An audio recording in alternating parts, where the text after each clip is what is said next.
Bismillahirrahmanirrahim. Assalamualaikum warahmatullahi wabarakatuh. Kepada rakan media sosial saya yang dirahmati Allah juga dicintai oleh Rasulullah sallallahu alaihi wasallam. Jadi alhamdulillah hari ini saya akan mengupas berkaitan dengan apa dia? Iaitu bagaimana mengumumkan perkahwinan ataupun hukum mengumumkan perkahwinan ataupun pertunangan. Jadi insya-Allah jangan pergi mana-mana. Jumpa lagi bersama dengan saya selepas ini kita kupas insya-Allah.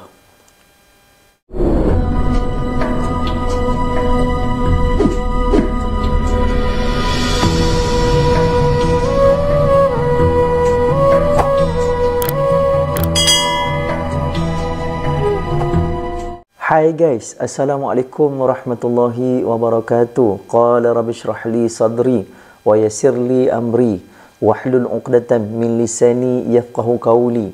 Alhamdulillah, Allahumma salli ala sayyidina Muhammad.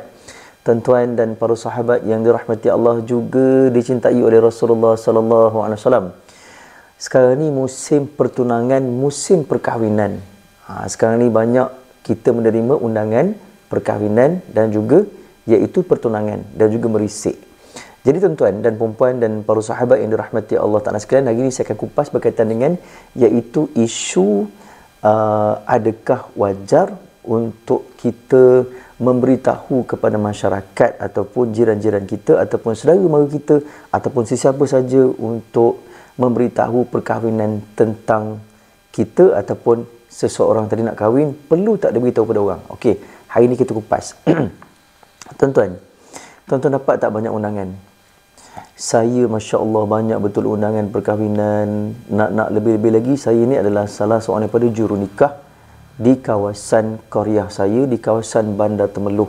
Memang ramai sangat orang nikah. Nak sekarang ni musim cuti sekolah ataupun musim selepas saja daripada PKP itu, ramai orang yang nak berkahwin. Jadi telah bebas sekarang ni. Jadi kita kupas isu sekarang ni, ramai tak yang dapat undangan? Saya rasa ramai yang dapat undangan, invite daripada Facebook ataupun daripada WhatsApp ataupun daripada Messenger ataupun daripada sesiapa saja yang invite anda untuk datang ke majlis mereka. Kadang-kadang tuan-tuan dan puan-puan yang dirahmati Allah Taala sekalian, zaman sekarang ni, zaman pertunangan sekarang ni lebih besar, lebih dahsyat daripada perkahwinan, majlis perkahwinan. Okey, kita kupas kat sini.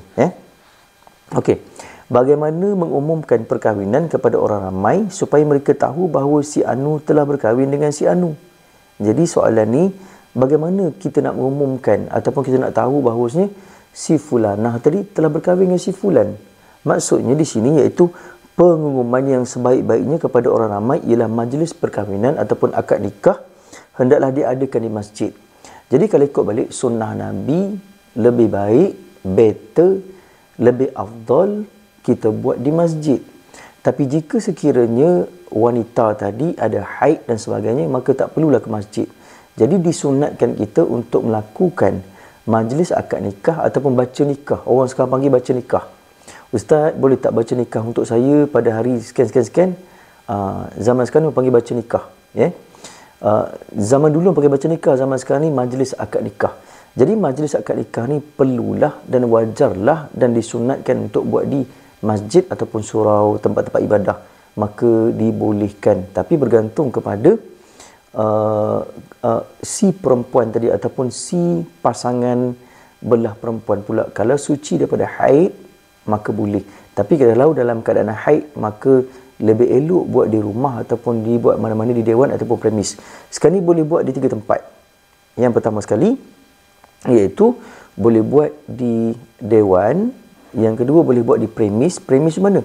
Iaitu di rumah-rumah orang yang mengadakan apa nama tu, iaitu di wedding house. Dan yang ketiga pula boleh buat di masjid ataupun di dewan-dewan orang ramai ataupun di mana-mana saja, di taman dan sebagainya. Maka dibenarkan sekarang ni. Okey. Dan hendaklah juga dipukul gendang dan rebana di hari perkahwinan itu. Sabda baginda Sayyidina Rasulullah sallallahu alaihi wasallam yang berbunyi, umumkanlah perkahwinan dan segerakanlah dan selenggarakanlah. Saya ulang balik. Umumkanlah perkahwinan yang pertama dan selenggarakanlah di masjid yang kedua, dan dipukullah gendang dan rebana. di hari perkahwinan itu, 4 perkara yang Nabi suruh buat dalam hadis ni, iaitu apa dia? Iaitu umumkanlah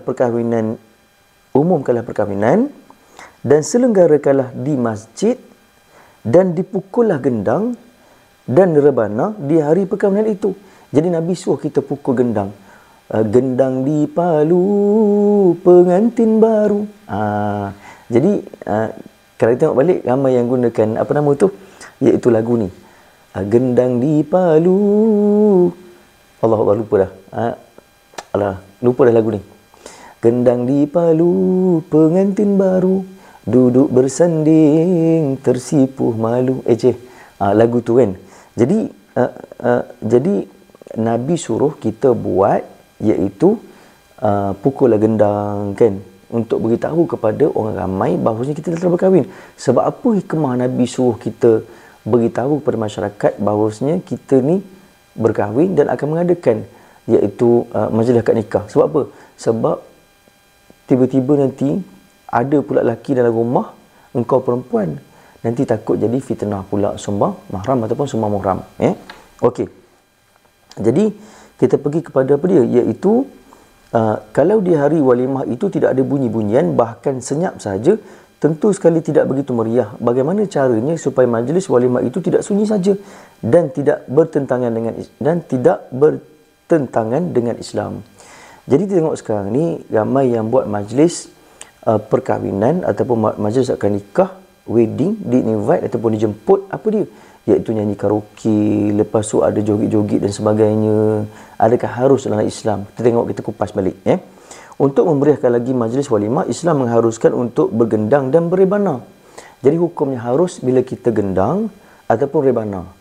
Kepak, kepung. Itu diharuskan, dan juga rebana. Keting kan. Maksudnya diharuskan dari sudut Islam, asalkan ia tidak melanggar syariat Islam. Ataupun yang dipukul rebana tadi bukan lagu-lagu yang mengasyikkan ataupun lagu-lagu yang memuja kepada agama-agama lain, tapi hendaklah berselawat. Ketang-ketang sallallahu ala Muhammad sampai pukul gendang. Ya Nabi salam alaika. Itu tak apa, diharuskan, dituntut dalam Islam. Dan juga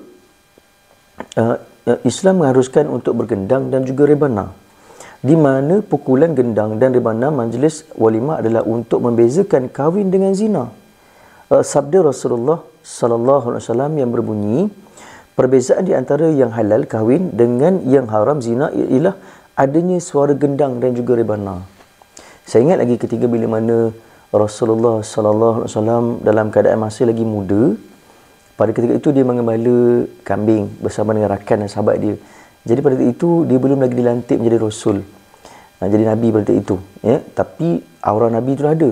Jadi Nabi ni suka dengar paluan rebana ataupun paluan gendang. Jadi dia tengok ada satu waktu ketiga Arab Badui tengah pukul gendang tu, dia tengok. Dia mengasyikkan. Jadi sebenarnya pukul gendang ni, rebana ni sebenarnya tidak salah. Sebab apa? Dia beza di antara perkahwinan yang betul dan juga zina. Jadi nak tunjukkan bahawasanya itu adalah perkahwinan yang betul.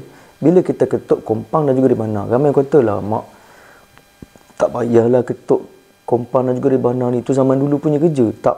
Bagi saya itulah sunnah Nabi. Dan kita digalakkan dan juga kita dituntut. Jadi, tuan-tuan dan perempuan, kita disunatkan ataupun diharuskan. Okey. Dan juga kita kupas berkaitan dengan iaitu nyanyian dan pancaragam. Jadi insya-Allah kita kupas untuk nyanyian dan pancaragam ni untuk vlog yang akan datang lah. Saya akan buat lagi video ni ataupun vlog ni, dan kita kupas adakah nyanyian dan pancaragam ni diharuskan ataupun jatuh pada haram ataupun jatuh pada makruh ataupun tidak dibenarkan oleh Islam. Jadi tuan-tuan dan puan-puan yang dirahmati Allah Ta'ala sekalian, saya bagi pandangan kepada tuan-tuan dan puan-puan, pada mereka yang nak mendirikan perkahwinan ataupun nak buat majlis akad nikah, lebih baik buat di iaitu buat di masjid ataupun surau, dan juga buatlah gendang-gendang, pukullah, janganlah ada unsur-unsur karaoke, tapi biarlah DJ yang dijemput tadi DJ Islamik, macam contoh menyanyikan lagu nasyid, mengalunkan lagu nasyid, ataupun buat satu forum perdana waktu majlis akad nikah tadi, ada penceramah ataupun ada pentazkirah yang bagi nasihat kepada pengantin. Itu lebih afdal daripada kita buat majlis yang ada unsur joget-joget dan juga karaoke yang boleh menyebabkan perkahwinan ataupun majlis akad nikah tersebut jadi lara ataupun jatuh pada haram dan juga jatuh pada syubhah. Ya, maka dia akan efek pada pengantin tu, berkat tu tidak majlis tersebut. Jadi wabillahi taufiq wal hidayah wassalam. Wabillahi taufiq wal hidayah wassalamualaikum warahmatullahi wabarakatuh. Kita jumpa lagi untuk vlog yang akan datang. Kita kupas lagi. Banyak lagi benda kita kupas. Jangan lupa untuk share, untuk like dan juga komen untuk vlog ataupun video ni. Jadi insya-Allah kita jumpa lagi. Bye.